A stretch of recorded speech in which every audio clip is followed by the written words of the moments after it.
जय चक्रधारी जी, आपका फिर से स्वागत है हमारे चैनल में चक्रधारी में। बीते जो वीडियोस बना रहे हैं उनमें आपका रिस्पांस अब मिलना हमको शुरू हुआ है, आरंभ हुआ है। काफ़ी लंबे समय से बहुत वीडियोस नहीं बना पाए थे व्यस्तता के कारण, किंतु वापस आपके द्वारा ऊर्जा मिली तो हमने कार्य शुरू किया है। आज हम एक ऐसा विषय लेके आए हैं जो धातु शास्त्र से भी जुड़ा हुआ है और जीवन के संस्कारों से भी जुड़ा हुआ है। किसी भी व्यक्ति के जन्म से लेकर मृत्यु तक, जन्म से मेरा तात्पर्य केवल माँ से जन्म नहीं, अपितु जहाँ से माँ के पेट में बीज डला उस बीज के रोपण से लेकर मृत्यु तक हमारे जीवन में 16 संस्कार होते हैं। तो आज मैं बात कर रहा हूँ चौथे संस्कार की, फोर्थ संस्कार, जिसको कि जात कर्म संस्कार कहा जाता है। जात कर्म संस्कार जो है बच्चे की आगमन की तैयारी के लिए होता है, यानी कि बच्चा जब माँ के गर्भ से जन्म ले चुका है तब यह संस्कार होता है। ये चौथा संस्कार है, इसको कहते हैं जात कर्म संस्कार। उसमें उल्लेख मिलता है कि धातु संबंधित यानी कि सोने का, स्वर्ण का उल्लेख मिलता है, जहाँ पर जात कर्म संस्कार में सोने का प्रयोग किया जाए। तो वर्तमान में सोना बहुत महंगा होता चला जा रहा है, लगातार इतना महंगा हो रहा है कि हर किसी के बस की बात ना रही।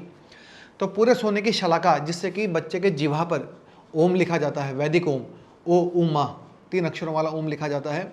इसमें भी ये बात ध्यान रखनी होती है कि शहद और घी, इसकी विषम मात्रा आप ले लें। कई पुस्तकों में आपको सम मात्रा मिलेगी, सम मात्रा, किंतु आयुर्वेद की कई पुस्तकों में ऐसा भी मिलता है कि वो विष के समान कार्य करती है।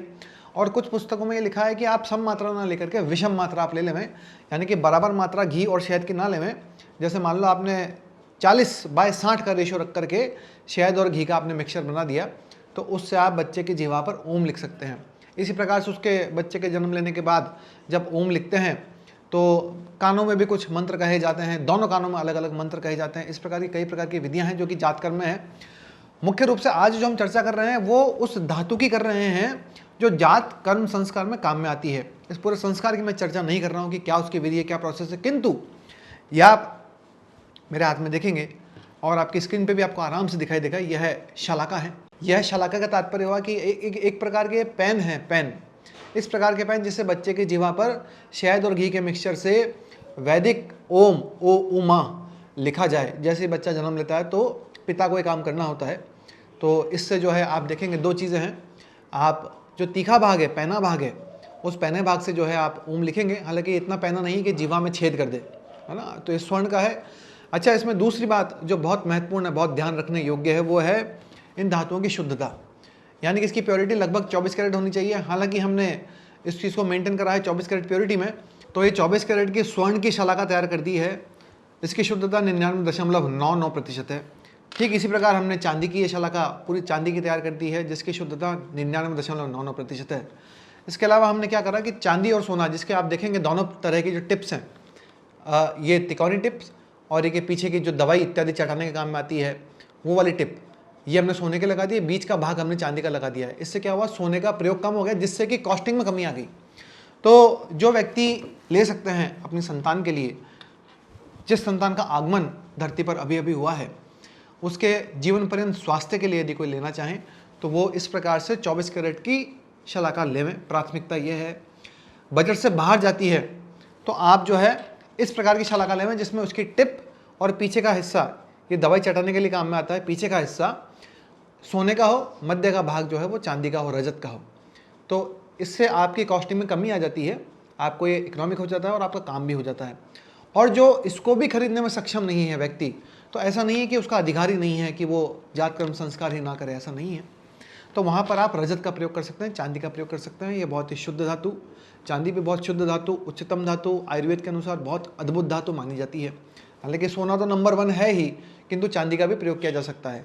तो आपके सामने हमने 3 प्रकार की शलाकाएँ बनाई हैं, चांदी की, सोने की और सोने व चांदी की।